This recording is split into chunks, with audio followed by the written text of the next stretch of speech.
Saudações, amigos e inscritos aqui do canal, sejam bem-vindos para mais um vídeo.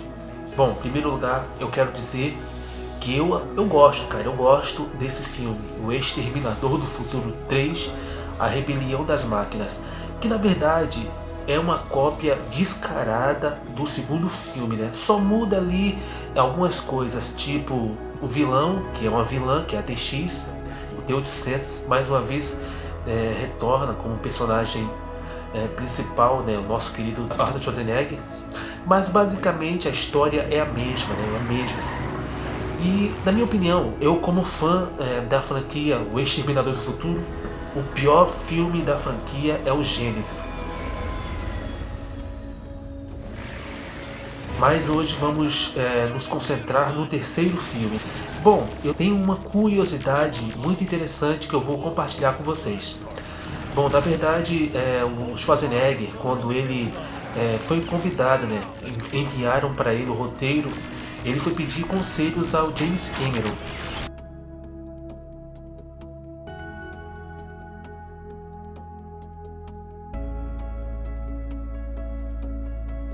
E aí ele perguntou ao James Cameron se ele deveria aceitar ou não atuar no filme. Cara, e o James Cameron, ele virou pro Arnold Schwarzenegger e simplesmente disse pra ele: cara, mesmo que o filme não venha fazer sucesso, aceita, cara, aceita que você vai ganhar um bom dinheiro em cima desse filme, entendeu? Então por causa disso que o Arnold Schwarzenegger decidiu atuar no filme. Mas enfim, vamos agora pro vídeo, né, que isso que importa. Bom, se não for inscrito no canal, se inscreva, deixe seu like, comente, eu peço também que compartilhe esse vídeo para todo mundo. Agora vamos lá, valeu. Bom pessoal, antes de prosseguir aqui com o vídeo, eu queria dizer que eu já fiz um vídeo sobre O Exterminador do Futuro 2, O Dia do Julgamento Final, que aliás é um dos meus filmes preferidos, né? Eu já disse isso em vários vídeos aqui.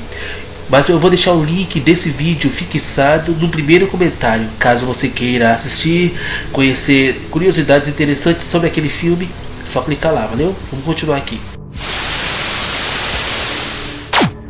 Trilogias têm um movimento bastante próprio de conduzir a história que pretendem contar. Umas propõem um elemento de ligação bastante conceitual que une cada filme sem necessariamente propor interlocuções entre um roteiro e outro.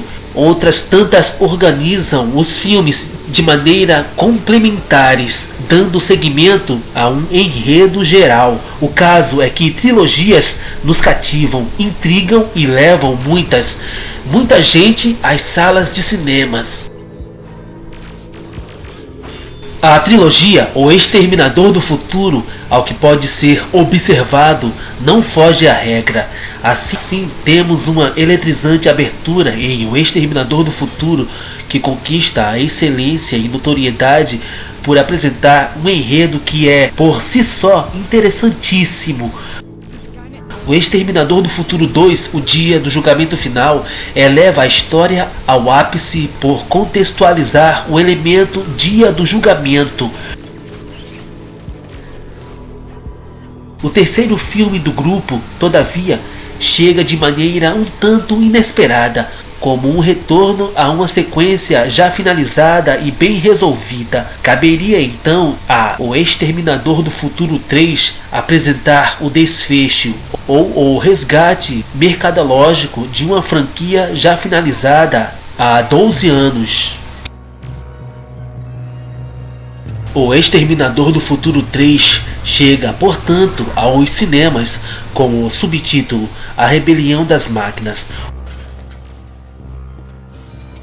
O longa resgata importantes elementos da trama principal e nos revela um John Connor, interpretado por Nick Starr, na faixa dos 20 anos de idade, que leva uma vida sem rumo após a morte da sua mãe, a Sarah Connor, anos atrás. Quando um novo modelo robótico, a Bella TX, que é interpretada pela Christina Loken, é enviada pelas máquinas para exterminar John Connor e seus possíveis descendentes, T-800, que é interpretado pelo Arnold Schwarzenegger, retorna para proteger o líder dos humanos e sua futura linhagem de descendentes. O dia do julgamento não foi impedido, mas apenas adiado.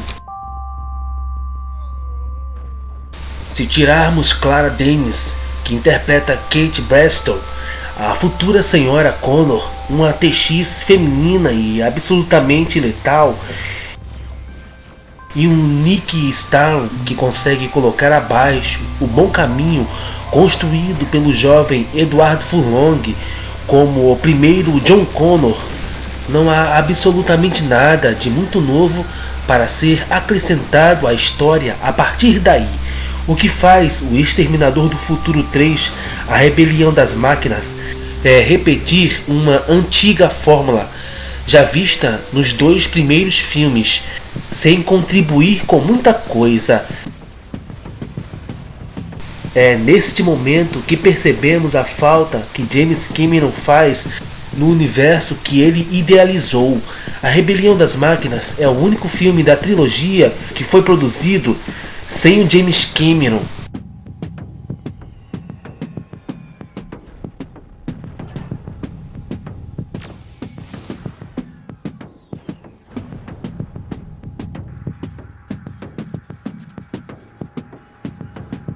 O cineasta Jonathan Mostow não faz um trabalho ruim.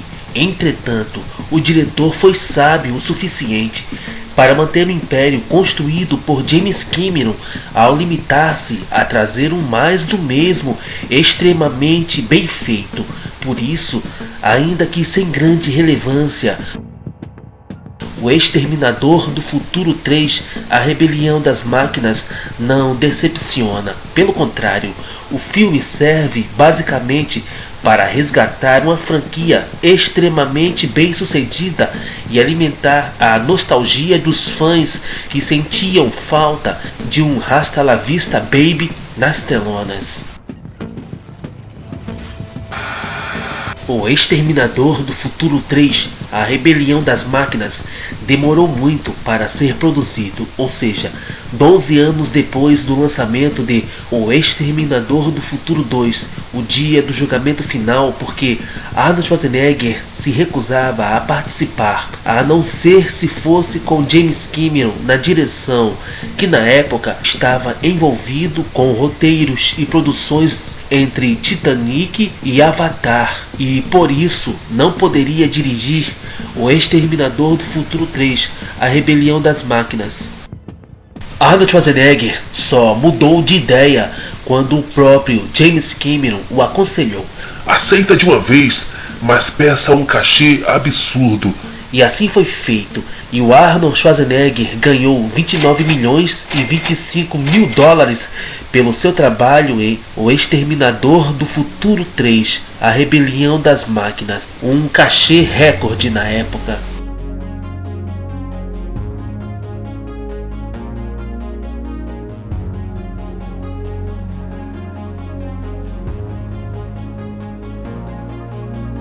De acordo com um contrato estipulado pelo advogado de Arnold Schwarzenegger, ele não só teria o direito de aprovar ou não o diretor do filme e os seus colegas de elenco, como também o maquiador, cabeleireiro, motorista, dublês, assessoria de imprensa, cozinheiro e até um médico particular que deveria acompanhá-lo no set durante as filmagens.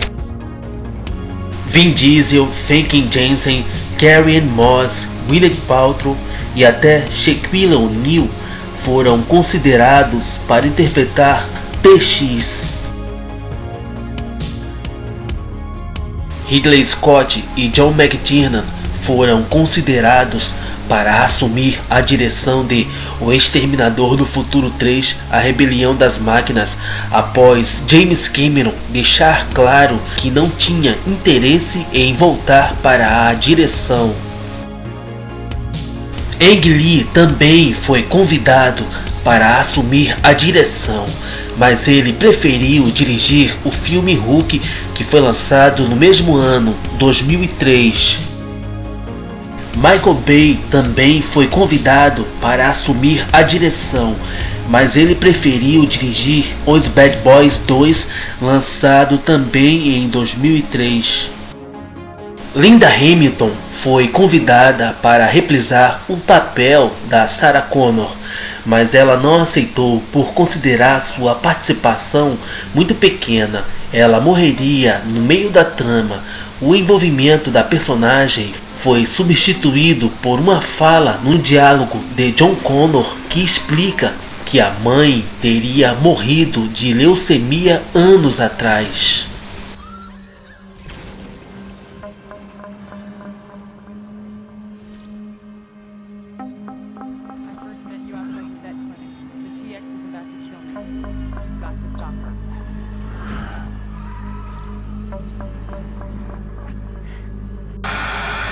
Os direitos cinematográficos da franquia foram detidos pela Karoko Pictures e pela ex-mulher de James Cameron, a produtora executiva de O Exterminador do Futuro 2, O Dia do Julgamento Final, a Gale Anne Hurd, que detinha 50% dos direitos da franquia. James Cameron vendeu sua participação para Gale Anne Hurd por apenas $1. Isso mesmo, $1. Antes de dirigir O Exterminador do Futuro, o primeiro filme lá de 1984.